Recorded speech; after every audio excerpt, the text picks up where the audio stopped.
Sa liblib na bayan ng Santa Filomena, kung saan ang bawat kanto ay may kasaysayan at bawat tahanan ay puno ng kwento, umiikot ang alamat ng isang mahiwagang itim na manok. Sa mga gabing payapa, habang ang simoy ng hangin ay dahan-dahang humahaplos sa mga lumang bahay, nagtitipon-tipon ang mga matatanda sa ilalim ng malamlam na ilaw ng mga poste at pinapasapasa ang kwento ng itim na manok na sinasabing magdadala ng tagumpay sa sabungan. Ngunit may kapalit na sumpa. May kapangyarihang hindi mo kayang sukatin ang halaga ng tagumpay kung ito'y ipagpapalit sa kaluluwa ng iyong pamilya. Madalas pabulong ng mga matanda sa isa't isa. Ang alamat na ito ay hindi lamang basta kwento para sa mga taga-estado. Ito'y nagmistulang alamat ng kapalaran. Isang paalala sa bawat sabungero na ang pag-asa sa hiwaga ay may kasamang panganib. Si Cabenito ay kilala sa baryo bilang isang henyo sa larangan ng sabong. Mula sa kanyang kabataan, ipinakita na niya ang galing sa pag-alaga ng mga manok at ang kanyang disiplina sa pagsasanay ang naging daan para sa kanyang tagumpay. Ngunit sa kabila ng mga papuri at tagumpay, may isang hungkag na ambisyon ang bumabalot sa kanya. Ang maging alamat, hindi lamang bilang isang sabungero, kundi bilang isang haligi ng kasikatan sa buong probinsya.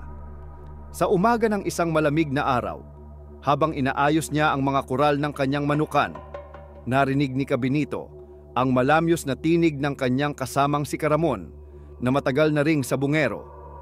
Benito, sa likod ng bawat tagumpay ay may tinatagong hiwaga. Huwag mong hayaang ang iyong pagnanasa sa katanyagan ay maging daan sa iyong pagkahulog. Ngunit tumanggi si Cabenito. Para sa kanya, ang bawat laban sa sabong ay pagkakataon para ipakita ang husay, at ang bawat panalo ay isang hakbang papalapit sa kanyang minimiting alamat. Isang gabing may malamlam na buwan, habang pauwi na si Cabenito mula sa isang laban, napadaan siya sa isang madilim na kalsada na bihirang tahakin ng karamihan. Doon, sa lilim ng isang lumang puno, may isang matandang lalaki ang nakahintay. Ang lalaki may maputlang balat, malalim ang mga linya sa mukha, at tila may daladalang bigat ng daang kwento sa kanyang mga mata. Cabenito, nais mo bang makamit ang tunay na alamat sa sabong? Tanong ng matanda nang may kakaibang tinig na tila galing sa ibang mundo. Napahinto si Cabenito.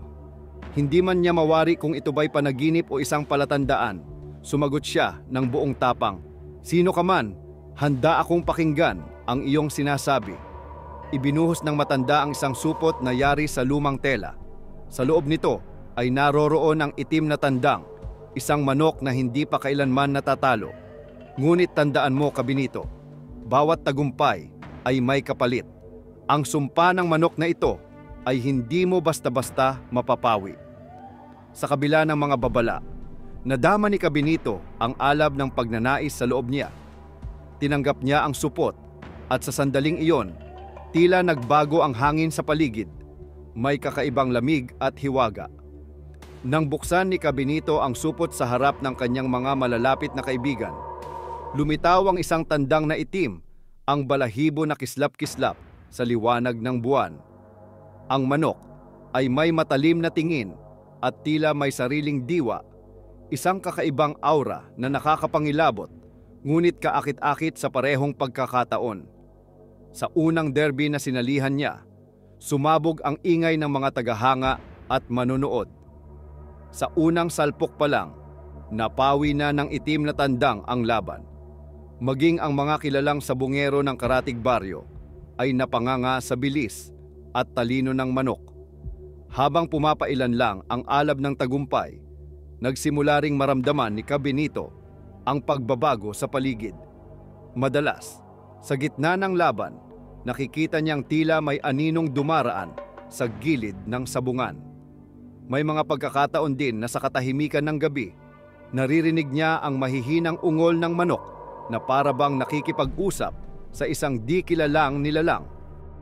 Habang lumalala ang kasikatan ni Cabenito, dahan-dahang dumating ang mga kapalit na trahedya. Unang siya, si Adrian, ang bunsong anak niya, ay biglang nagkasakit ng walang paliwanag. Pati ang matiyagang asawa niyang si Aling Pilar ay nahaharap sa mga bangungot kung saan paulit-ulit na niyang nakikita ang imahe ng itim na manok na tila nagbababala ng mas malaking sakuna.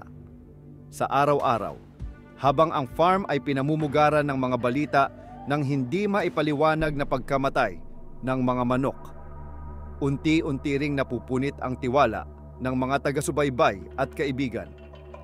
Isang umaga, habang pinagmamasdan ni Kabinito ang nag-iisang natitirang manok sa kanyang kulungan, umalingaw-ngaw sa kanyang isipan ang malamyos na tinig ng matandang lalaki. Kung hindi mo ibabalik ang sumpa sa pinagmulan nito, ang iyong tagumpay ay magiging simula ng iyong paghihirap.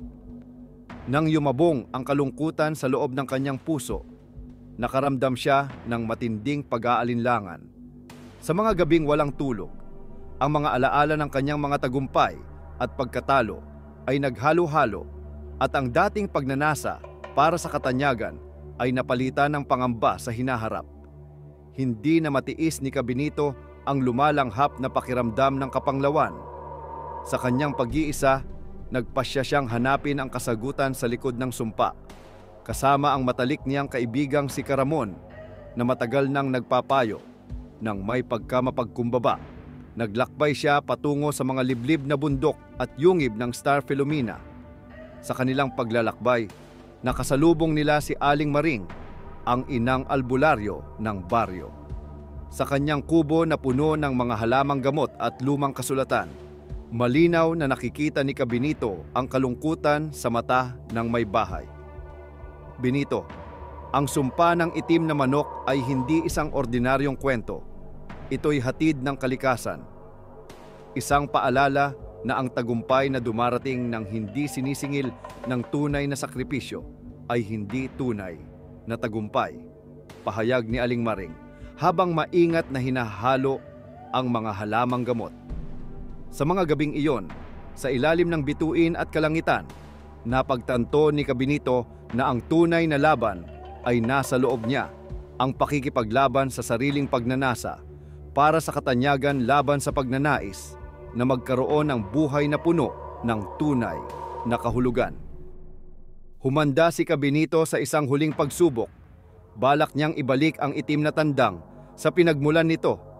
Tinahak niya ang madilim na daan pabalik sa lumang sabungan sa Sitio Madilim, isang lugar na kinalalagyan ng mga alaala ng nakaraan at lihim ng kalikasan.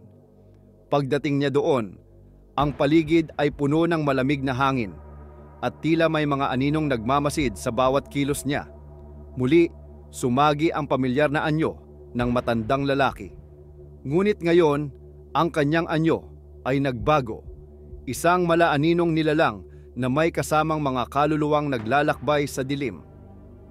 Ang oras mo ay tapos na, Kabinito, malamig na sambit ng anino, habang ang mga salitang iyon ay bumabalot sa katahimikan ng gabi. Sa kabila ng takot, buong tapang niyang inilapag sa sahig ang itim na tandang. Sa isang iglap, isang malakas na hangin ang nagpagulong-gulong sa loob ng sabungan. Ang anino ay kumapit sa hangin at sa bawat dampi nito sa kalawakan, unti-unting nabubura ang mga aninong sumasagisag sa sumpa. Habang nagaganap ang mahiwagang pangyayari, naramdaman ni Kabinito ang bigat ng kanyang mga pagkakamali at ang pag-asa para sa bagong simula. Sa wakas, nang malunod ang huling hininga ng malamig na hangin, naglaho ang itim na tandang at ang mga anino. Parang pinapawi ng simoy ng umaga ang dilim ng nakaraan. Pagkagising ng umaga, tila nagbago ang lahat sa Santa Filomena. Unti-unting bumalik ang sigla sa tahanan ni Kabinito. Gumaling si Adrian mula sa kanyang matinding karamdaman at si Aling Pilar, bagaman may mga alaala pa ng bangungot, ay nagkaroon ng bagong pag-asa. Sa sabungan, muling nagtipon-tipon ang mga tao. Ngayon ay hindi lamang upang manood ng laban, kundi upang makinig sa kwento ng pagkabago ni Kabinito. Sa isang malugod na pagtitipon, ikinuwento niya ang lahat ng kanyang pinagdaanan, mula sa pangakong pangarap hanggang sa pagsubok na halos magpahamak sa kanya. Ang tunay na tagumpay, wika niya ng may matinding damdamin, ay hindi lamang nakukuha sa panalo sa sabong. Ito ay nasusukat sa pagharap sa ating mga kahinaan, sa pagtanggap ng aral ng buhay, at sa muling pagsilang ng ating pagkatao pagkatapos ng unos. Ang mga salita ni Cabinito ay tumimo sa puso ng bawat nakikinig.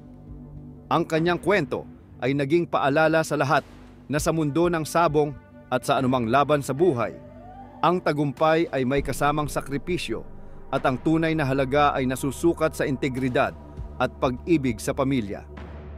Matapos ang lahat ng pagsubok, unti-unting nabuo muli ang pananampalataya ng mga tagasta.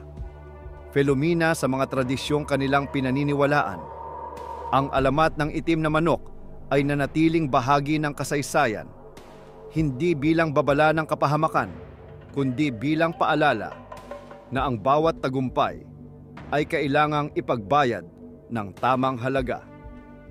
Sa huling pagtitipon ng baryo, muling nagtipon ang mga kabataan at matatanda sa ilalim ng punong balete. Habang kumakaway ang hangin, nagkwento si Cabinito ng kanyang karanasan. Sa kanyang bawat salita ay naramdaman ang pagkabigo, pag-asa at muling pagsilang.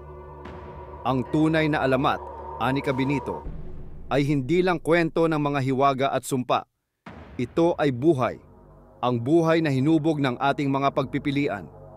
Naway magsilbing gabay ito sa inyo sa bawat paglalakbay at laban na haharapin ninyo. Sa pagsapit ng araw, naghiwalay ang mga tao na may bagong pag-unawa sa kahalagahan ng sipag, tiyaga at pagmamahal sa pamilya. Ang kwento ni Cabinito ay naging inspirasyon hindi lamang sa larangan ng sabong, kundi pati na rin sa pang-araw-araw na buhay. Isang alaala na ang tunay na tagumpay ay yaong nakamtan sa tamang paraan at may kasamang aral na hindi malilimutan. Ang alamat ng sabonghero at ang itim na manok ay hindi lamang isang kwento ng tagumpay at kabiguan sa sabungan.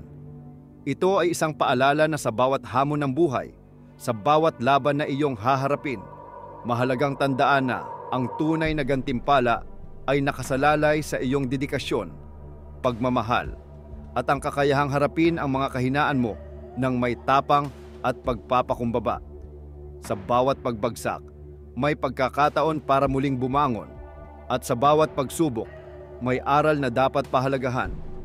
Ang alamat na ito ay nananatiling buhay sa puso ng mga taga-Santa. Filomena, isang patunay na ang tunay na tagumpay ay di nasusukat sa bilang ng panalo, kundi sa tibay ng loob at sa tamang pagharap sa mga hamon ng kapalaran.